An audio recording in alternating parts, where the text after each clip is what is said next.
Hi friends, welcome to Kannada moral stories. Suresh ಅವರ ಹೆಂಡತಿ Anita road ಆಕ್ಸಿಡೆಂಟ್ನಲ್ಲಿ ತೀರಿಕೊಂಡಿದ್ದರು. ಹೆಂಡತಿ ಸತ್ತ ನಂತರ ಪ್ರತಿದಿನ ಸೊಸೆ ಮತ್ತು ಮಗನ ಗಲಾಟೆಗಳಿಂದ ಬೇಸತ್ತಿದ್ದ ಸುರೇಶ್ ಅವರು ತಮ್ಮ ಬಟ್ಟೆಗಳನ್ನು ಪ್ಯಾಕ್ ಮಾಡಿಕೊಳ್ಳುತ್ತಿದ್ದರು.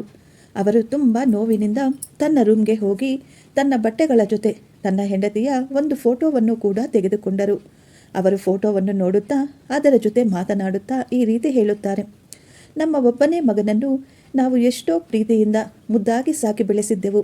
ಆದರೆ ಈ ದಿನ ಅವನು ಎಂದು ಹೇಳುತ್ತಾ ತುಂಬ ಗೋಳಾಡುತ್ತಿದ್ದರು. ಅಷ್ಟರಲ್ಲೇ ಈ ರೀತಿ ಯೋಚನೆ ಮಾಡುತ್ತಾರೆ. ಇದು ಅಳುವ ಸಮಯವಲ್ಲ. ಕಣ್ಣೀರಿನಿಂದಲೇ ಹೆಂಡತಿಯ ಫೋಟೋವನ್ನು ಬ್ಯಾಗ್ನಲ್ಲಿ ಇಟ್ಟುಕೊಳ್ಳುತ್ತಾರೆ. ವೃದ್ಧಾಶ್ರಮದಲ್ಲಿ ಇರುವ ತನ್ನ ಸ್ನೇಹಿತನಿಗೆ ಫೋನ್ ಮಾಡುತ್ತಾರೆ. ನಾನು ಕೂಡ ನಿಮ್ಮ ಜೊತೆ ಬಂದು ಅಲ್ಲೇ ಇರಬೇಕು ಅಂದುಕೊಳ್ಳುತ್ತಿದ್ದೇನೆ. ಅವರ ಮಾತುಗಳನ್ನು ಕೇಳಿಸಿಕೊಂಡ ಅವರ ಸ್ನೇಹಿತರು ಏನೂ ಹೇಳಲಿಲ್ಲ.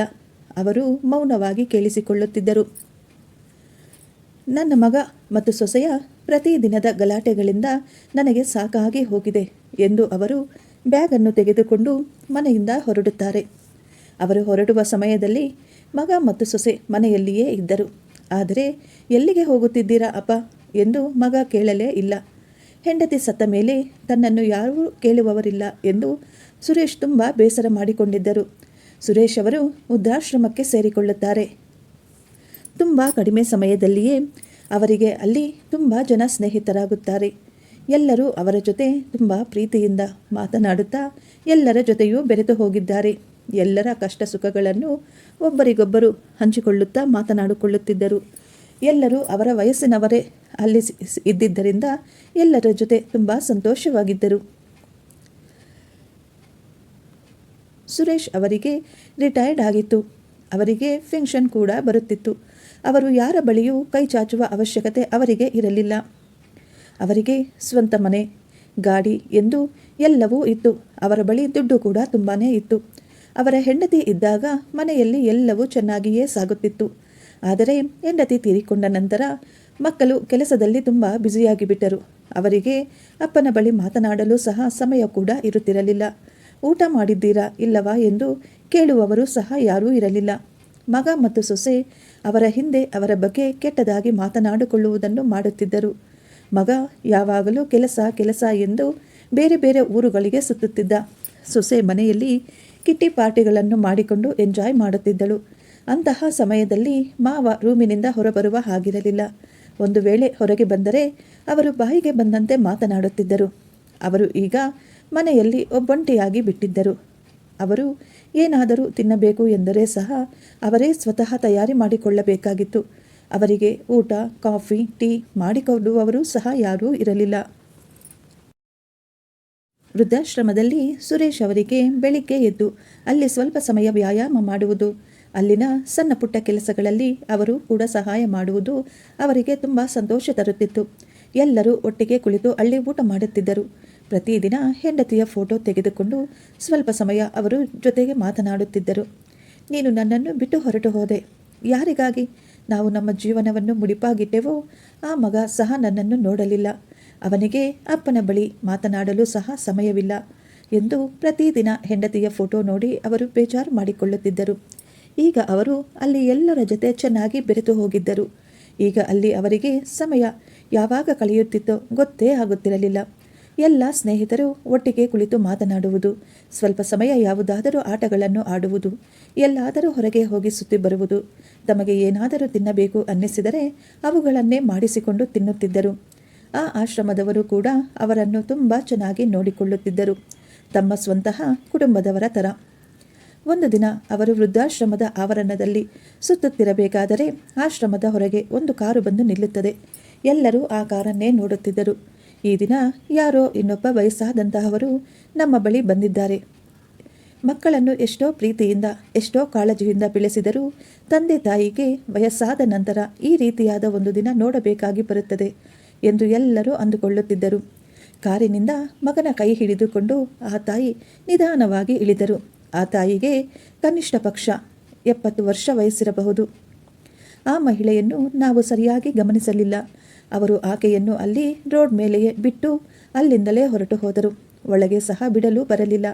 ಆ ವಯಸ್ಸಾದಂತಹ ಮಹಿಳೆ ವೃದ್ಧಾಶ್ರಮದ ಹೊರಗೆ ಸ್ವಲ್ಪ ಸಮಯ ನಿಂತಿದ್ದರು. ಅಲ್ಲೇ ನಿಂತುಕೊಂಡು ಅಳುತ್ತಿದ್ದಳು.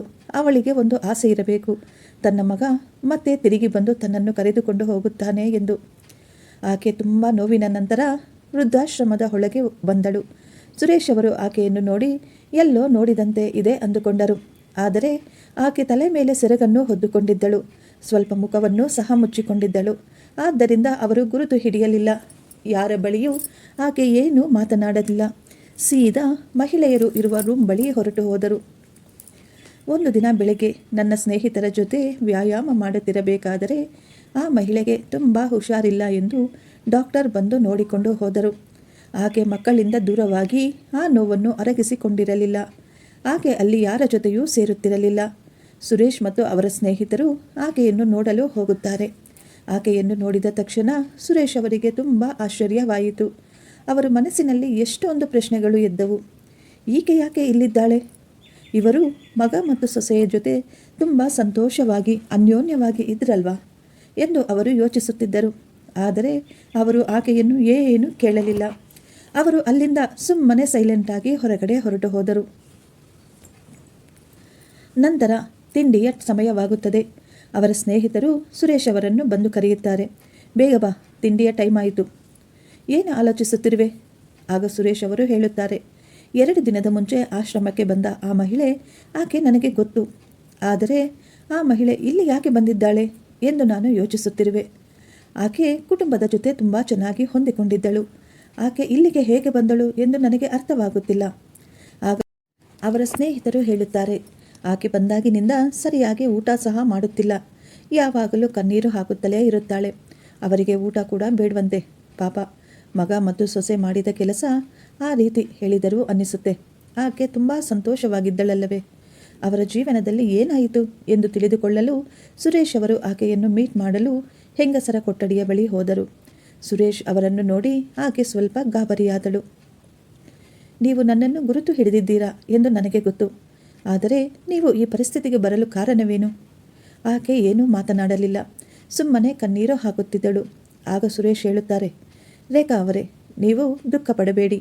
ನನಗೂ ಮನಸ್ಸಿನಲ್ಲಿ ತುಂಬ ನೋವಿದೆ. ಆದರೆ ಕಣ್ಣೀರು ಹಾಕುವುದರಿಂದ ಏನು ಪ್ರಯೋಜನ? ನಾನು ಎಲ್ಲರನ್ನೂ ಕೇಳಬೇಕು ಅಂದುಕೊಳ್ಳುತ್ತೇನೆ. ವಯಸ್ಸಾದ ನಂತರ ತಂದೆ ತಾಯಿಗಳು ಯಾಕೆ ಭಾರವಾಗುತ್ತಾರೆ? ಅವರು ಕೂಡ ಮನುಷ್ಯರಲ್ಲವೇ? ಅವರಿಗೆ ಸಹ ಆತ್ಮಗೌರವ ಇರುವುದಿಲ್ಲವಾ? ಯಾಕೆ ನಮ್ಮನ್ನು ಯಾರೂ ಅರ್ಥ ಮಾಡಿಕೊಳ್ಳುವುದಿಲ್ಲ ಎಂದು ಅವರು ತುಂಬ ನೋವು ಪಟ್ಟುಕೊಂಡು ಅಲ್ಲಿಂದ ಹೊರಟು ಹೋದರು. ಆದರೆ ಅವರು ತಮ್ಮೊಳಗೆ ಯೋಚಿಸುತ್ತಿದ್ದರು. ಅವರು ಅಲ್ಲಿಗೆ ಬಂದು ಸೇರುವ ಮೊದಲು ಏನು ನಡೆಯಿತು ಎನ್ನುವುದನ್ನು ಅವರು ಈಗ ಯೋಚಿಸತೊಡಗಿದರು. ಕೆಲ ದಿನಗಳ ಮುಂಚೆ ಸುರೇಶ್ ಅವರು ರೋಡ್ನಲ್ಲಿ ವಾಕಿಂಗ್ ಮಾಡುತ್ತಾ ನಡೆದುಕೊಂಡು ಹೋಗುತ್ತಿದ್ದರು. ಆಗ ಅವರಿಗೆ ಒಂದು ಸಣ್ಣ ಆಕ್ಸಿಡೆಂಟ್ ಆಗುತ್ತದೆ. ಅವರ ಕಾಲಿಗೆ ತುಂಬ ದೊಡ್ಡ ಗಾಯವಾಗುತ್ತದೆ. ಆದರೆ ಸೊಸೆ ಅದನ್ನು ಕೇರ್ ಮಾಡಲಿಲ್ಲ. ಮಗ ಹೇಳುತ್ತಾನೆ, ಅಪ್ಪ, ನೀನು ನೋಡಿಕೊಂಡು ನಡೆಯಬೇಕಲ್ವಾ? ನೀನು ಯಾಕೆ ಈ ರೀತಿ ಆತರ ಪಡುತ್ತೀರಾ? ನೋಡಿಕೊಂಡು ನಿಧಾನವಾಗಿ ನಡೆಯಿರಿ. ಈಗ ನಿಮ್ಮಿಂದ ನಮಗೆ ಎಷ್ಟೊಂದು ಸಮಸ್ಯೆಯಾಗಿದೆ. ನಿಮಗೆ ಕೆಲಸ ಇಲ್ಲ ಅಂದರೆ ಸೈಲೆಂಟಾಗಿ ನಿಮ್ಮ ರೂಮ್ನಲ್ಲೇ ಕುಳಿತುಕೊಳ್ಳಿರಿ. ಯಾಕೆ ಹೊರಗಡೆ ಹೋಗಿ ಓಡಾಡುತ್ತೀರಾ? ಫ್ರೆಂಡ್ಸು ಅಲ್ಲಿ ಇಲ್ಲಿ ವಾಕಿಂಗ್ ಅದು ಇದು ಅಂತ ಹೇಳಿ ಸುಮ್ಮನೆ ಓಡಾಡಿಕೊಂಡು ನೀವು ತೊಂದರೆ ಮಾಡಿಕೊಂಡು ನಮಗೂ ಕೂಡ ಹಿಂಸೆ ಕೊಡುತ್ತೀರಾ ಎಂದು ಅವನು ತಂದೆಯನ್ನು ಗದರುತ್ತಾನೆ. ಒಂದು ದಿನ ಕೆಲಸದ ಮೇಲೆ ಹೋಗುತ್ತಿದ್ದ ಮಗನಿಗೆ ತಂದೆ ಕೇಳುತ್ತಾರೆ, ಮಗನೇ, ನಿನ್ನೆ ಕೆಳಗಡೆ ಬಿದ್ದೆ ತಾನೆ? ಆಗ ನನ್ನ ಕನ್ನಡಕ ಹೊಡೆದು ಹೋಗಿದೆ. ನನಗೆ ಏನೂ ಸರಿಯಾಗಿ ಕಾಣಿಸುತ್ತಿಲ್ಲ. ಇದನ್ನು ರಿಪೇರಿ ಮಾಡಿಸಿಕೊಂಡು ಬರುತ್ತೀಯಾ? ಇದನ್ನು ಕೇಳಿದ ಸೊಸೆ ಜೋರಾಗಿ ಕೂಗಾಡುತ್ತಾಳೆ, ನೀವು ಆರಾಮವಾಗಿ ಮನೆಯಲ್ಲಿರಿ. ನಾವು ಹಾಕಿದ್ದನ್ನು ತಿಂದುಕೊಂಡು ನಿಮಗೆ ಈಗ ಹೊಸ ಕನ್ನಡಕದ ಅವಶ್ಯಕತೆ ಏನಿದೆ? ನೀವು ಕನ್ನಡಕ ಹಾಕಿಕೊಂಡು ಮಾಡುವುದಾದರೂ ಏನು? ಸುಮ್ಮನೆ ದುಡ್ಡು ಖರ್ಚು ಮಾಡುವುದನ್ನು ಬಿಟ್ಟು ಎಂದು ಅವಳು ತುಂಬ ಕೋಪ ಮಾಡಿಕೊಳ್ಳುತ್ತಾಳೆ. ಈ ರೀತಿಯಾಗಿ ನಡೆದ ಕೆಲವೊಂದು ಘಟನೆಗಳು. ಇದು ಕೇವಲ ಒಂದು ಘಟನೆಯಲ್ಲ, ಪ್ರತಿದಿನ ಇದೇ ರೀತಿ ಏನೋ ಒಂದು ನಡೆಯುತ್ತಿತ್ತು. ಇವುಗಳನ್ನು ನೆನೆಸಿಕೊಂಡು ಅವರು ತುಂಬ ಕೊರಗುತ್ತಿದ್ದರು. ಅಷ್ಟರಲ್ಲೇ ಅವರ ಸ್ನೇಹಿತ ಅಲ್ಲಿಗೆ ಬರುತ್ತಾನೆ. ಅವರು ಈಗ ತುಂಬ ಸಂತೋಷದಿಂದ ಬರುತ್ತಿದ್ದರು. ಅವರನ್ನು ನೋಡಿ ಸುರೇಶ್ ಕೇಳುತ್ತಾರೆ, ಏನಾಯಿತು? ಈ ದಿನ ತುಂಬ ಸಂತೋಷವಾಗಿದೆಯಾ? ಆಗ ರವಿ ಹೇಳುತ್ತಾರೆ, ಈ ದಿನ ನನ್ನ ಮಗನ ಹುಟ್ಟಿದ ಹಬ್ಬ. ಅವನು ನನಗೆ ಫೋನ್ ಮಾಡಿದ್ದ. ಈ ದಿನ ಅವನು ನನ್ನನ್ನು ಮೀಟ್ ಮಾಡ್ತಾನಂತೆ. ಅದಕ್ಕೆ ನನಗೆ ತುಂಬ ಸಂತೋಷವಾಗಿದೆ. ತುಂಬ ಸಮಯದ ನಂತರ ಮಗನನ್ನು ನೋಡುತ್ತಿದ್ದೇನೆ. ಆಗ ಸುರೇಶ್ ಹೇಳುತ್ತಾರೆ, ಅದೇನು ರವಿ, ನಿನ್ನ ಮಗ ನಿನ್ನನ್ನು ಸ್ವತಃ ಅವನೇ ಕರೆದುಕೊಂಡು ಬಂದು ಇಲ್ಲಿ ಬಿಟ್ಟಿದ್ದಾನೆ. ವರ್ಷದಲ್ಲಿ ಒಮ್ಮೆ ನಿನ್ನನ್ನು ಮೀಟ್ ಮಾಡಲು ಬರುತ್ತಾನೆ. ಅವನಿಗಾಗಿ ನೀನು ಇಷ್ಟೊಂದು ಸಂತೋಷ ಪಡುತ್ತೀಯಾ ಎಂದು ಕೇಳಿದರು ಆಶ್ಚರ್ಯದಿಂದ. ಇದು ನನಗೆ ತುಂಬ ದೊಡ್ಡ ವಿಷಯವೇ ಎಂದು ಹೇಳಿದರು ರವಿ. ಆದರೆ ಸುರೇಶ್ ಮಾತ್ರ ಕೋಪದಿಂದ ತನ್ನ ರೂಮ್ಗೆ ಹೊರಟು ಹೋಗುತ್ತಾರೆ. ಇದು ಎಂಥ ಸಂತೋಷ ಎಂದು. ವೃದ್ಧಾಶ್ರಮದಲ್ಲಿ ಇರುವಂತಹ ಪ್ರತಿಯೊಬ್ಬರೂ ಏನೋ ಒಂದು ಕತೆ ಇರುತ್ತದೆ. ಆಶ್ರಮಕ್ಕೆ ಬರುವುದರ ಹಿಂದೆ ಏನೋ ಒಂದು ಕಾರಣ ಇದ್ದೇ ಇರುತ್ತದೆ. ಯಾರೂ ಕೂಡ ಸಂತೋಷದಿಂದ ಇಲ್ಲಿಗೆ ಬರುವುದಿಲ್ಲ. ಆದರೆ ಅವರೆಲ್ಲರೂ ತಮ್ಮ ಕಹಿ ಅನುಭವಗಳನ್ನು ನೆನಪಿಟ್ಟುಕೊಂಡಿರುತ್ತಾರೆ. ಕೆಲವರು ತಮ್ಮನ್ನು ಪರಿಸ್ಥಿತಿಗೆ ಅನುಗುಣವಾಗಿ ಬದಲಾಯಿಸಿಕೊಳ್ಳುತ್ತಾರೆ. ಅಲ್ಲಿ ಸಂತೋಷವಾಗಿ ಬದುಕಲು ಪ್ರಯತ್ನ ಪಡುತ್ತಾರೆ. ಯಾವಾಗಾದರೂ ಮಗ ಅಥವಾ ಸೊಸೆ, ಮೊಮ್ಮಕ್ಕಳು ಅಥವಾ ಮಗಳು ಎಂದು ನೋಡಲು ಬಂದಾಗ ಅವರಿಗೆ ಆ ದಿನವೇ ಹಬ್ಬದ ವಾತಾವರಣ ಬರುತ್ತದೆ. ಅವರು ತುಂಬ ಸಂತೋಷ ಪಡುತ್ತಾರೆ. ವರ್ಷದಲ್ಲಿ ಬರುವ ಆ 1 ಅಥವಾ 2 ದಿನ ಅವರ ಸಂತೋಷಕ್ಕೆ ಹದ್ದುಗಳೇ ಇರುವುದಿಲ್ಲ. ಆದರೆ ಕೆಲವೊಬ್ಬರು ಯಾವುದನ್ನೂ ಮರೆಯಲಾಗದೆ, ವೃದ್ಧಾಶ್ರಮದಲ್ಲಿ ಸಂತೋಷವಾಗಿಯೂ ಸಹ ಇರಲಾಗದೆ ನೋವು ಪಡುತ್ತಾ ಇರುತ್ತಾರೆ. ಅವರು ಅಲ್ಲಿ ಹೊಂದಿಕೊಳ್ಳಲು ತುಂಬ ಸಮಯವೇ ತೆಗೆದುಕೊಳ್ಳುತ್ತಾರೆ. ಕೆಲವು ದಿನಗಳ ನಂತರ ವೃದ್ಧಾಶ್ರಮದಲ್ಲಿ ಒಬ್ಬರು ಬಂದು ಸುರೇಶ್ ಅವರ ಬಳಿ ಹೇಳುತ್ತಾರೆ, ನಿಮ್ಮ ಮಗ ಮತ್ತು ಸೊಸೆ ನಿಮ್ಮನ್ನು ನೋಡಲು ಬಂದಿದ್ದಾರೆ ಎಂದು. ಇದನ್ನು ಕೇಳಿದ ತಕ್ಷಣ ಅವರಿಗೆ ತುಂಬ ಆಶ್ಚರ್ಯವಾಗುತ್ತದೆ. ಆದರೆ ಅವರು ಸಂತೋಷ ಪಡುವುದಿಲ್ಲ. ಅವರ ಮುಖದಲ್ಲಿ ದ್ವೇಷ ಕಾಣಿಸುತ್ತದೆ. ಈ ದಿನ ನನ್ನ ಮಗ ನನಗಾಗಿ ಯಾಕೆ ಬಂದಿದ್ದಾನೆ? ನನ್ನ ಬಳಿ ಅವನಿಗೆ ಏನು ಕೆಲಸ ಇದೆ? ಮಗನನ್ನು ನೋಡಲು ಹೋದರು ಸುರೇಶ್ ಅವರು. ಇದೇ ರೀತಿ ಯೋಚಿಸುತ್ತಾ ಅವರನ್ನು ನೋಡಿ ಮೊಮ್ಮಗ ತಾತ ಎಂದು ಓಡಿ ಬಂದು ತಬ್ಬಿಕೊಳ್ಳುತ್ತಾನೆ. ಸುರೇಶ್ ಅವರು ಕಣ್ಣೀರು ಹಾಕಿದರು ಮಗುವನ್ನು ತಬ್ಬಿಕೊಂಡು. ಸುರೇಶ್ ವೃದ್ಧಾಶ್ರಮದಲ್ಲಿ ಸಂತೋಷದಿಂದಲೇ ಜೀವನ ಸಾಗಿಸುತ್ತಿದ್ದರು. ಆದರೆ ಮೊಮ್ಮಗನನ್ನು ನೋಡಿದ ಆ ಕ್ಷಣ ಅವರ ಹೃದಯ ಬಲಹೀನಗೊಂಡಿತು. ಅವರು ಕಣ್ಣೀರನ್ನು ಒರೆಸಿಕೊಳ್ಳುತ್ತಾ ಮನಸ್ಸಿನಲ್ಲಿ ಅಂದುಕೊಳ್ಳುತ್ತಾರೆ, ನಾನು ಈ ಒಂದು ಕ್ಷಣದ ಸುಖಕ್ಕಾಗಿ ನನ್ನ ಮನಸ್ಸನ್ನು ಬದಲಾಯಿಸಿಕೊಳ್ಳಬಾರದು ಎಂದು. ನಾನು ದೃಢ ನಿರ್ಧಾರದಿಂದ ಇರಬೇಕು ಎಂದು. ಮಗನನ್ನು ನೋಡುತ್ತಾರೆ. ನೀನು ಇಲ್ಲಿ ಯಾಕೆ ಬಂದಿದ್ದೀಯಾ? ಇಲ್ಲಿಂದ ಹೊರಟು ಹೋಗು. ನಾನು ಇಲ್ಲಿ ತುಂಬ ಸಂತೋಷವಾಗಿದ್ದೇನೆ. ಯಾರನ್ನು ಮೀಟ್ ಮಾಡುವ ಅವಶ್ಯಕತೆ ನನಗೆ ಇಲ್ಲ. ನೀವು ಇನ್ನೊಮ್ಮೆ ಇಲ್ಲಿಗೆ ಬರಬೇಡಿ. ಇಲ್ಲಿಂದ ಹೊರಟು ಹೋಗಿ ಎಂದು ಹೇಳುತ್ತಾರೆ ಸುರೇಶ್ ಅವರು. ಆಗ ಮಗ ಹೇಳುತ್ತಾನೆ, ಅಪ್ಪ, ಈ ದಿನ ನಿಮ್ಮ ಮೊಮ್ಮಗನ ಹುಟ್ಟಿದ ದಿನ. ನಾವು ಮನೆಯಲ್ಲಿ ಒಂದು ಪಾರ್ಟಿ ಏರ್ಪಾಟು ಮಾಡಿದ್ದೇವೆ. ಮೊಮ್ಮಗನ ಬರ್ತ್ಡೇ ದಿನದಂದು ನೀವು ಕೂಡ ಮನೆಯಲ್ಲಿ ಇದ್ದರೆ ತುಂಬ ಚೆನ್ನಾಗಿರುತ್ತದೆ. ನೀವು ಬಂದರೆ ನಿಮ್ಮ ಮೊಮ್ಮಗ ಕೂಡ ತುಂಬ ಸಂತೋಷ ಪಡುತ್ತಾನೆ ಎಂದು. ಅಪ್ಪನಿಗೆ ತುಂಬ ಆಶ್ಚರ್ಯವಾಗುತ್ತದೆ. ಆಗ ಸುರೇಶ್ ಅವರು ಹೇಳುತ್ತಾರೆ, ನಾನು ನಿಮ್ಮ ಮನೆಯನ್ನು ಬಿಟ್ಟು ಬಹಳ ದೂರ ಬಂದಿದ್ದೇನೆ. ಈಗ ನಾನು ಅಲ್ಲಿಗೆ ಬರುವ ಆಲೋಚನೆ ನನಗೆ ಇಲ್ಲ. ಅಪ್ಪ, ಬರ್ತ್ಡೇ ಪಾರ್ಟಿಗೆ ಸಂಬಂಧಿಕರು, ಫ್ರೆಂಡ್ಸ್, ಅಕ್ಕಪಕ್ಕದವರು ಎಂದು ತುಂಬ ಜನ ಬರುತ್ತಿದ್ದಾರೆ. ಎಲ್ಲರೂ ಬಂದು ನಿಮ್ಮ ಬಗ್ಗೆ ಕೇಳುತ್ತಾರೆ. ಆಗ ನಾನು ಏನು ಹೇಳುವುದು ಅವರಿಗೆ? ಆಗ ಸುರೇಶ್ ನಗುತ್ತಾರೆ. ಓಹೋ, ಅದಾ ವಿಷಯ. ನಿಮ್ಮ ಮಗನ ಬರ್ತ್ಡೇಗೆ ನನ್ನನ್ನು ಕರೆಯಲು ಎಂದು ನೀವು ಬಂದಿಲ್ಲ. ನಿಮಗೆ ನಿಮ್ಮ ಗೌರವ ಹಾಳಾಗಬಾರದು, ಆದ್ದರಿಂದ ಬಂದಿದ್ದೀರಾ. ನೆಂಟರೆಲ್ಲರೂ ಬಂದು ನಿಮ್ಮಪ್ಪ ಎಲ್ಲಿ ಎಂದು ಕೇಳುತ್ತಾರೆ. ಆಗ ನೀವು ಅವರ ಬಳಿ ಏನು ಹೇಳಬೇಕೆಂದು ನಿಮಗೆ ಅರ್ಥವಾಗುತ್ತಿಲ್ಲ. ಅದಕ್ಕೆ ನೀವು ನನ್ನನ್ನು ಕರೆಯುತ್ತಿದ್ದೀರಾ. ನಾನು ಇಲ್ಲಿ ಬಂದ ದಿನದಿಂದ ನಾನು ಬದುಕಿದ್ದೀನಾ ಅಥವಾ ಸತ್ತು ಹೋಗಿದ್ದೀನಾ ಎಂದು ಸಹ ನೀವು ನೋಡಲಿಲ್ಲ. ನನ್ನ ಬಗ್ಗೆ ಒಂದು ಮಾತು ಸಹ ವಿಚಾರಿಸಲಿಲ್ಲ. ನಮ್ಮ ಅಪ್ಪ ಮನೆ ಬಿಟ್ಟು ಇಲ್ಲಿಗೆ ಯಾಕೆ ಬಂದಿದ್ದಾರೆ ಎಂದು ಸಹ ನೀನು ಯಾವತ್ತೂ ಕೇಳಲಿಲ್ಲ. ಕನಿಷ್ಠ ಪಕ್ಷ ಯೋಚಿಸಿದ್ದೀಯಾ? ಅದು ಕೂಡ ಇಲ್ಲ. ಈ ದಿನ ನಿನ್ನ ಅವಶ್ಯಕತೆಗಾಗಿ ನನ್ನನ್ನು ಕರೆದುಕೊಂಡು ಹೋಗಲು ಇಲ್ಲಿಗೆ ಬಂದಿದ್ದೀಯಾ? ಇನ್ನೂ ಇದೇ ನನ್ನ ಮನೆ. ನಾನು ಇಲ್ಲಿ ತುಂಬ ಸಂತೋಷವಾಗಿದ್ದೇನೆ. ನಾನು ಎಲ್ಲಿಗೂ ಬರುವುದಿಲ್ಲ ಎಂದು ಸುರೇಶ್ ಅವರು ಒಳಗೆ ಹೋಗಲು ಸಿದ್ಧರಾಗುತ್ತಾರೆ. ಮಗ ಮತ್ತು ಸೊಸೆ ಒಬ್ಬರನ್ನೊಬ್ಬರು ನೋಡಿಕೊಳ್ಳುತ್ತಿದ್ದರು. ಈ ರೀತಿ ಅವರು ಒಪ್ಪಿಕೊಳ್ಳುವುದಿಲ್ಲ ಎಂದು ಅವರು ಯೋಚಿಸುತ್ತಿದ್ದರು. ಏನಾದರೂ ಒಂದು ಮಾಡಲೇಬೇಕು. ಇಲ್ಲದಿದ್ದರೆ ಬಂದಂತಹ ಸಂಬಂಧಿಕರ ಮುಂದೆ, ಸ್ನೇಹಿತರ ಮುಂದೆ ನಮ್ಮ ಗೌರವ ಹಾಳಾಗುತ್ತದೆ. ಅವರೆಲ್ಲರೂ ನಮ್ಮನ್ನು ನೋಡಿ ಕೀಳಾಗಿ ನಗುತ್ತಾರೆ. ಈಗ ಮಗ ಮತ್ತು ಸೊಸೆ ಅಳುತ್ತಾ, ಅಪ್ಪ, ದಯವಿಟ್ಟು ನಮ್ಮನ್ನು ಕ್ಷಮಿಸಿ. ಇದು ನಿಮ್ಮ ಮೊಮ್ಮಗನ ಬರ್ತ್ಡೇ. ನಿಮ್ಮ ಮೊಮ್ಮಗನ ಸಂತೋಷ ನಿಮಗೆ ಮುಖ್ಯವಲ್ಲವಾ? ಅವನ ಸಂತೋಷಕ್ಕಾಗಿ ನೀವು ಇವೆಲ್ಲವನ್ನು ಮರೆತು ಬಿಡಿ. ಆ ಮಗುವಿನ ಮುಖವನ್ನು ನೋಡಿ ಮನೆಗೆ ಬನ್ನಿ ಎಂದು ಹೇಳುತ್ತಾರೆ. ಪ್ಲೀಸ್ ಅಪ್ಪ ಎಂದು. ಅಷ್ಟರಲ್ಲಿಯೇ ಮೊಮ್ಮಗ, ತಾತ, ನೀವು ಮನೆಗೆ ಬಂದರೆ ನಾವು ತುಂಬ ಸಂತೋಷವಾಗಿ ಇರಬಹುದು. ನಾವು ಒಳ್ಳೆಯ ಊಟ ಮಾಡಿ ಚೆನ್ನಾಗಿ ಆಟ ಆಡಬಹುದು. ಬನ್ನಿ ತಾತ, ಮನೆಗೆ ಹೋಗೋಣ ಪ್ಲೀಸ್ ಎಂದು ಕೇಳುತ್ತಾನೆ. ಮೊಮ್ಮಗನ ಮಾತುಗಳನ್ನು ಕೇಳಿ ಸುರೇಶ್ ಅವರ ಮನಸ್ಸು ಕರಗುತ್ತದೆ. ಅವರು ಸರಿ ಎಂದು ಮೊಮ್ಮಗನಿಗೆ ಹೇಳಿ ಸಂತೋಷವಾಗಿ ಹೊರಡಲು ತಯಾರಾಗುತ್ತಾರೆ. ಆದರೆ ನನ್ನದು ಒಂದು ಷರತ್ತು ಇದೆ. ಪಾರ್ಟಿ ಮುಗಿದ ತಕ್ಷಣ ನಾನು ಇಲ್ಲಿಗೆ ವಾಪಸ್ಸು ಬಂದು ಬಿಡುತ್ತೇನೆ. ನನ್ನನ್ನು ನೀವು 3 ಜನ ಬಂದು ಇಲ್ಲಿ ಬಿಟ್ಟು ಹೋಗಬೇಕು. ಅದಕ್ಕೆ ಮಗ ಮತ್ತು ಸೊಸೆ ಒಪ್ಪಿಕೊಳ್ಳುತ್ತಾರೆ. ಬರ್ತ್ಡೇಯನ್ನು ತುಂಬ ಗ್ರ್ಯಾಂಡಾಗಿ ಮಾಡುತ್ತಾರೆ. ಬರ್ತ್ಡೇ ಪಾರ್ಟಿ ತುಂಬ ಚೆನ್ನಾಗಿ ಮುಗಿಯುತ್ತದೆ. ಬರ್ತ್ಡೇಗೆ ತುಂಬ ಜನ ಬಂದಿದ್ದರು. ಆದರೆ ಸುರೇಶ್ ಅವರು ಮಾತ್ರ ಯಾರ ಬಳಿಯೂ ಏನೂ ಹೇಳಲಿಲ್ಲ. ನಗುತ್ತಾ ಎಲ್ಲವನ್ನು ಎಂಜಾಯ್ ಮಾಡಿದರು. ಪಾರ್ಟಿ ಮುಗಿಯುವಷ್ಟರಲ್ಲಿ ಆ ದಿನ ತುಂಬ ತಡರಾತ್ರಿಯಾಗಿತ್ತು. ಸುರೇಶ್ ಅವರು ಆ ದಿನ ಮನೆಯಲ್ಲೇ ಉಳಿದುಕೊಂಡರು. ರೂಮಲ್ಲಿ ಹೋದ ತಕ್ಷಣ ಹೆಂಡತಿಯನ್ನು ನೆನೆಸಿಕೊಳ್ಳುತ್ತಾ ಅವರು ಅಲ್ಲೇ ಮಲಗಿಬಿಡುತ್ತಾರೆ. ಬೆಳಿಗ್ಗೆ ಎದ್ದು ಕಣ್ಬಿಟ್ಟು ನೋಡುತ್ತಾರೆ. ಮಗ ಮತ್ತು ಸೊಸೆ ರೆಡಿಯಾಗಿ ಅವರಿಗಾಗಿ ಕಾಯುತ್ತಾ ಕುಳಿತಿದ್ದರು. ತಂದೆ ರೂಮಿಂದ ಹೊರಗೆ ಬಂದ ತಕ್ಷಣ ಮಗ ಹೇಳುತ್ತಾನೆ, ಅಪ್ಪ, ನೀವು ಬೇಗ ಬೇಗ ರೆಡಿಯಾಗಿ, ನಾವು ನಿಮ್ಮನ್ನು ವೃದ್ಧಾಶ್ರಮದಲ್ಲಿ ಬಿಟ್ಟು ಬರುತ್ತೇವೆ. ನಾವಿಬ್ಬರೂ ರೆಡಿಯಾಗಿ ನಿಮಗಾಗಿ ಕಾಯುತ್ತಿದ್ದೇವೆ. ಈಗ ಸುರೇಶ್ ಅವರು ಬೇಗ ಬೇಗ ಸ್ನಾನ ಮಾಡಿಕೊಂಡು ರೆಡಿಯಾಗುತ್ತಾರೆ. ಮಗ ಮತ್ತು ಸೊಸೆಯ ಮುಖದಲ್ಲಿ ತುಂಬ ಸಮಾಧಾನವಿತ್ತು.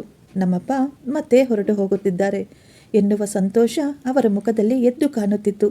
ಸುರೇಶ್ ಅವರು ಮನಸ್ಸಿನಲ್ಲಿಯೇ ಯೋಚಿಸುತ್ತಿದ್ದರು, ಈ ದಿನ ನಾನು ನಿಮಗೆ ಕೊಡುವ ಈ ಉಡುಗೊರೆಯನ್ನು ನೀವು ಜೀವನ ಪೂರ್ತಿ ಎಂದಿಗೂ ಮರೆಯುವುದಿಲ್ಲ ಎಂದು. ನಿಮಗೆ ಆಶ್ರಮ ಎಂದರೆ ಯೋಚಿಸಲು ಕೂಡ ನೀವು ನಡುಗಬೇಕು ಎಂದುಕೊಳ್ಳುತ್ತಾರೆ. ಎಲ್ಲರೂ ಕಾರನ್ನು ಹತ್ತಿ ಕುಳಿತುಕೊಳ್ಳುತ್ತಾರೆ. ತಮ್ಮ ಮನೆಯನ್ನು ಕೊನೆಯದಾಗಿ ಒಮ್ಮೆ ಅವರು ಕಣ್ತುಂಬಿಕೊಳ್ಳುತ್ತಾರೆ. ಕಾರ್ ಬಂದು ಈಗ ವೃದ್ಧಾಶ್ರಮದ ಬಳಿ ನಿಲ್ಲುತ್ತದೆ. ಮಗ ಮತ್ತು ಸೊಸೆ ಮೊಮ್ಮಗ ಕೂಡ ಕಾರ್ನಿಂದ ಇಳಿಯುತ್ತಾರೆ. ಮೊಮ್ಮಗ ಕಣ್ಣೀರಿನಿಂದ ಅಳುತ್ತಾ ಇರುತ್ತಾನೆ. ತಾತ, ನೀವು ಹೋಗಬೇಡಿ ತಾತ, ನೀವು ಮನೆಯಲ್ಲಿಯೇ ಇರಿ ಎಂದು ಅವನು ಕೇಳುತ್ತಿರುತ್ತಾನೆ. ಸುರೇಶ್ ಅವರು ಮೊಮ್ಮಗನಿಗೆ ಸಮಾಧಾನ ಮಾಡುತ್ತಾ ಒಳಗಡೆ ಹೋಗಲು ಅಲ್ಲಿಂದ ಹೊರಡುತ್ತಾರೆ. ಸುರೇಶ್ ಅವರು ಕಾರ್ ಇಳಿದು ತಮ್ಮ ರೂಮ್ ಕಡೆ ಹೋಗುತ್ತಾ ಮಧ್ಯದಲ್ಲಿ ನಿಂತು ಹಿಂದೆ ತಿರುಗಿ ನೋಡುತ್ತಾರೆ. ಮಗ ಮತ್ತು ಸೊಸೆಯನ್ನು ಕರೆಯುತ್ತಾರೆ. ಒಂದು ಕ್ಷಣ ನಿಲ್ಲಿ, ನೀವು ಇಲ್ಲಿ ಬನ್ನಿ, ನಾನು ನಿಮಗೆ ಯಾರನ್ನೋ ಪರಿಚಯ ಮಾಡಿಸಬೇಕು ಎಂದು ಹೇಳುತ್ತಾರೆ. ಆಗ ಮಗ ಮತ್ತು ಸೊಸೆ ಅವರ ಹಿಂದೆ ಒಳಗೆ ಹೋಗುತ್ತಾರೆ. ಈಗ ಅವರಿಗೆ ತುಂಬ ಆಶ್ಚರ್ಯವಾಗಿತ್ತು. ಇವರು ಯಾರನ್ನು ನಮಗೆ ಪರಿಚಯಿಸುತ್ತಾರೆ ಎಂದು. ಸುರೇಶ್ ಅವರು ಒಳಗೆ ಹೋಗಿ ಅಲ್ಲಿ ಕೆಲಸ ಮಾಡುವ ಒಬ್ಬರನ್ನು ಕರೆಯುತ್ತಾರೆ. ನೀವು ಒಳಗೆ ಹೋಗಿ ರೇಖಾ ಅವರನ್ನು ಕರೆದುಕೊಂಡು ಬನ್ನಿ ಎಂದು ಹೇಳುತ್ತಾರೆ. ಈಗ ಸ್ವಲ್ಪ ಸಮಯಕ್ಕೆ ರೇಖಾ ಅವರು ಹೊರಗಡೆ ಬರುತ್ತಾರೆ. ತಕ್ಷಣ ಸುರೇಶ್ ಅವರ ಮಗ ಮತ್ತು ಸೊಸೆ ಆಕೆಯನ್ನು ನೋಡಿ ಗಾಬರಿಗೊಳ್ಳುತ್ತಾರೆ. ಸೊಸೆಗೆ ಕೈ ಕಾಲು ನಡುಗಲು ಶುರುವಾಗುತ್ತದೆ. ಅವರು ತುಂಬ ಆಶ್ಚರ್ಯದಿಂದ ಮತ್ತು ತುಂಬ ದುಃಖಪಡುತ್ತಾ ಓಡಿ ಬರುತ್ತಾರೆ. ಆಕೆಯನ್ನು ತಬ್ಬಿಕೊಂಡು ಅಳುತ್ತಾರೆ. ಅಮ್ಮ, ನೀನಿಲ್ಲಿ ಏನು ಮಾಡ್ತಾ ಇದೆಯಾ? ನೀನು ಇಲ್ಲಿ ಯಾವಾಗ ಬಂದೆ? ನಿನ್ನ ಬಳಿ ಮಾತನಾಡಬೇಕೆಂದು ನಾನು ಎಷ್ಟು ಸಾರಿ ಫೋನ್ ಮಾಡಿದೆ. ಅಣ್ಣ ಮತ್ತು ಅತ್ತಿಗೆ ನೀವು ತೀರ್ಥಯಾತ್ರೆಗೆ ಹೋಗಿದ್ದೀರಾ ಎಂದು ಹೇಳಿದರು. ನಾನು ಕೂಡ ಅದನ್ನೇ ನಿಜ ಎಂದು ನಂಬಿದೆ. ನೀವು ಯಾಕಮ್ಮ ಇಲ್ಲಿದ್ದೀರಾ? ನಿನ್ನ ಮಗ ಮತ್ತು ಸೊಸೆ ಅಷ್ಟೊಂದು ಕ್ರೂರವಾಗಿ ನಿನ್ನನ್ನು ಇಲ್ಲಿ ಹೇಗೆ ಕರೆದುಕೊಂಡು ಬಂದು ಬಿಟ್ಟು ಹೋದರು? ಮಗಳ ಮಾತುಗಳನ್ನು ಕೇಳಿ ಕಣ್ಣೀರು ಹಾಕಿದರು ರೇಖಾ. ಅವರು, ಮಗಳೇ, ನಿನ್ನ ಅಣ್ಣ ಮತ್ತು ಅತ್ತಿಗೆ ನಿನ್ನ ಬಳಿ ಸುಳ್ಳು ಹೇಳುತ್ತಿದ್ದಾರೆ. ನನ್ನನ್ನು 1 ತಿಂಗಳ ಮುಂಚೆನೇ ಅವರು ಇಲ್ಲಿ ಕರೆದುಕೊಂಡು ಬಂದು ಬಿಟ್ಟು ಹೋದರು. ಅಮ್ಮ, ನೀವು ನನಗೆ ಯಾಕಮ್ಮ ಫೋನ್ ಮಾಡಲಿಲ್ಲ? ಯಾಕಮ್ಮ ನೀವು ಸುಮ್ಮನೆ ಇಲ್ಲೇ ಇದ್ದೀರಾ 1 ತಿಂಗಳಿಂದ? ನಾನು ನಿಮಗೆ ಫೋನ್ ಮಾಡಿ ಏನೆಂದು ಹೇಳಬೇಕು? ನಾನು ಇಲ್ಲಿಗೆ ಬಂದ ಮೊದಲನೆಯ ದಿನವೇ ನಿಮ್ಮ ಮಾವನನ್ನು ಇಲ್ಲಿ ನೋಡಿದೆ. ಅಂದರೆ ನಿನಗೆ ಮತ್ತು ನನ್ನ ಸೊಸೆಗೆ ಏನೂ ವ್ಯತ್ಯಾಸವೇ ಇಲ್ಲ. ನೀವಿಬ್ಬರೂ ಸೇಮ್ ಒಂದೇ ಥರ ಇದ್ದೀರಾ. ಹಾಗಿರಬೇಕಾದರೆ ನಾನು ನಿನಗೆ ಫೋನ್ ಮಾಡಿ ಏನೆಂದು ಹೇಳಲಿ? ನೀವಿಬ್ಬರೂ ನಿಮ್ಮ ಮಾವನಿಗೆ ಏನು ಮಾಡುತ್ತಿದ್ದೀರೋ ಅವರಿಬ್ಬರು ನನಗೆ ಅದನ್ನೇ ಮಾಡುತ್ತಿದ್ದಾರೆ. ನಿನ್ನನ್ನು ನನ್ನ ಮಗಳು ಎಂದು ಹೇಳಿಕೊಳ್ಳುವುದಕ್ಕೂ ಸಹ ನನಗೆ ನಾಚಿಕೆಯಾಗುತ್ತಿದೆ. ಆದ್ದರಿಂದ ನೀನು ನನ್ನಿಂದ ದೂರ ಇರು. ನನ್ನನ್ನು ನೋಡಲು ಸಹ ಯಾವತ್ತಿಗೂ ಇಲ್ಲಿಗೆ ಬರಬೇಡ. ನನ್ನ ಮಗ ಮತ್ತು ಸೊಸೆ ನನ್ನನ್ನು ಮನೆಯಿಂದ ಓಡಿಸಿದರು. ಅದೇ ರೀತಿ ನನ್ನ ಮಗಳು ಅವರ ಮಾವನನ್ನು ಮನೆಯಿಂದ ಓಡಿಸಿದಳು. ಆದ್ದರಿಂದ ನನ್ನ ಇಬ್ಬರು ಮಕ್ಕಳು ಕೆಲಸಕ್ಕೆ ಬಾರದವರ ರೀತಿ ತಯಾರಾಗಿದ್ದಾರೆ. ನೀವಿಬ್ಬರೂ ನೀಚ ಸ್ವಭಾವದ ಮಕ್ಕಳು. ತಾಯಿಯ ಮಾತುಗಳನ್ನು ಕೇಳಿ ಅವಳು ತುಂಬ ಅವಮಾನಕರವಾಗಿ ಫೀಲ್ ಆದಳು. ಅಮ್ಮ, ದಯವಿಟ್ಟು ನನ್ನನ್ನು ಕ್ಷಮಿಸಿ. ನಾನು ತುಂಬ ದೊಡ್ಡ ತಪ್ಪು ಮಾಡಿಬಿಟ್ಟೆ ಎಂದು ಹೇಳಿ ಅವರ ಅಮ್ಮನ ಕಾಲಿಗೆ ಬಿದ್ದು ಕ್ಷಮಾಪಣೆಯನ್ನು ಕೇಳತೊಡಗಿದಳು. ನಂತರ ಸೊಸೆ ತನ್ನ ಮಾವನ ಕಾಲಿನ ಮೇಲೆ ಬಿದ್ದು, ಮಾವ, ನನ್ನನ್ನು ದಯವಿಟ್ಟು ಕ್ಷಮಿಸಿಬಿಡಿ ಎಂದು ಕೇಳುತ್ತಾಳೆ. ಆಗ ಮಗ ಕೂಡ ತಂದೆ ಕಾಲಿಗೆ ಬಿದ್ದು, ಅಪ್ಪ, ದಯವಿಟ್ಟು ನನ್ನನ್ನು ಕ್ಷಮಿಸಿ ಎಂದು ಕೇಳಿಕೊಳ್ಳುತ್ತಾರೆ. ಈಗ ನೀವಿಬ್ಬರು ನಮ್ಮ ಜೊತೆ ಮನೆಗೆ ನಡೆಯಿರಿ, ನೀವಿಬ್ಬರನ್ನು ನಾವೇ ನೋಡಿಕೊಳ್ಳುತ್ತೇವೆ ಎಂದು ಇಬ್ಬರು ಹೇಳಿದರು. ಆಗ ಸುರೇಶ್ ಮತ್ತು ರೇಖಾ ಇಬ್ಬರೂ ಅದಕ್ಕೆ ಒಪ್ಪಿಕೊಳ್ಳುವುದಿಲ್ಲ. ನಮ್ಮ ಜೀವನದಲ್ಲಿ ಒಮ್ಮೆ ಮೋಸ ನಡೆದಿದೆ. ಪದೇ ಪದೇ ಮೋಸ ಹೋಗುವ ವಯಸ್ಸು ಮತ್ತು ಧೈರ್ಯ ನಮಗೆ ಇಲ್ಲ. ವಯಸ್ಸು ಮುಗಿಯುತ್ತಿರುವ ಕಾಲದಲ್ಲಿ ಪ್ರತಿ ಬಾರಿಯೂ ಅವಮಾನ ಪಡುವ ಧೈರ್ಯ ಸಹ ನಮಗೆ ಇಲ್ಲ ಎಂದು ಹೇಳಿ ಅವರಿಬ್ಬರು ಅವರ ರೂಮ್ಗಳಿಗೆ ಹೊರಟು ಹೋಗುತ್ತಾರೆ. ಈಗ ಮಗ ಮತ್ತು ಸೊಸೆ ಇಬ್ಬರು ಕಣ್ಣೀರು ಹಾಕುತ್ತಾ ಅಲ್ಲೇ ನಿಂತುಕೊಂಡಿದ್ದರು. ಅವರಿಗೆ ಏನು ಮಾಡಬೇಕೆಂದು ದಿಕ್ಕೇ ತೋಚುತ್ತಿಲ್ಲ. ಫ್ರೆಂಡ್ಸ್, ಈ ಸ್ಟೋರಿ ನಿಮಗೆ ಇಷ್ಟವಾಗಿದ್ದರೆ ದಯವಿಟ್ಟು ನಮ್ಮ ಚಾನಲನ್ನು ಒಂದು ಲೈಕ್ ಮಾಡಿ ಮತ್ತು ಸಬ್ಸ್ಕ್ರೈಬ್ ಮಾಡಿಕೊಳ್ಳಿ.